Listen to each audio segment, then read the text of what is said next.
அடிமையாய் போன தேசத்துல நாங்க தான் அடிமையா வந்துட்டோம்ல, கர்த்தர் தான் எங்களை அடிமைத்தனத்துக்கு ஒப்பு கொடுத்துட்டாருல, நாங்க எதுக்கு இனி கர்த்தரை பின்பற்றணும்னு சொல்லி நினைக்காம கர்த்தரைத்தான் பின்பற்றுவோம், அந்நிய தேவர்களை பின்பற்ற மாட்டோம், அவர்களுடைய போஜனத்தால் கூட எங்களை நாங்க தீட்டுப்படுத்திக்க மாட்டோம். நாங்க அடிமையா வந்திருக்கலாம், ஆனாலும் கூட எங்கள் ஆண்டவர் தான் ஆண்டவர்.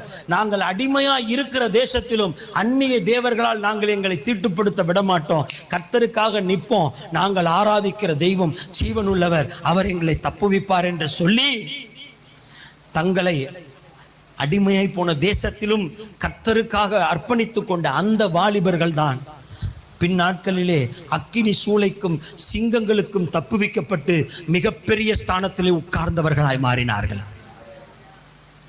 இன்னைக்கு நீங்களும் நானும் யோசிக்கணும். இந்த வாலிப பிரயாயத்தில் இருக்கிறோம். இந்த காலகட்டத்தில் ஏன் ஆண்டவருக்காக நான் வைராக்கியமா மாறணும்? பைத்தியக்கார மாதிரி மாறிடணும். ஏசு ஏசு ஏசுன்னு ஆண்டவர் ஆண்டவர் உலகம் உன்னைய இவன் இயேசு பைத்தியம்டா, இவன் ஒரு கிறிஸ்தவ பைத்தியம்டா, இவன் ஒரு சர்ச்சு பைத்தியம்டா, இவன் ஒரு என்ன சொல்ற ஒரு கோமாளிடா அப்படிங்கிற அளவுக்கு நீ என்னைக்கு அப்படி கிறுக்கனா நீ மாறுறையோ உன் எதிர்காலத்தை தடுக்க எவனாலும் முடியாது. கர்த்தர் உனக்கு உயர்ந்த ஸ்தானத்தை வைத்திருக்கிறார்.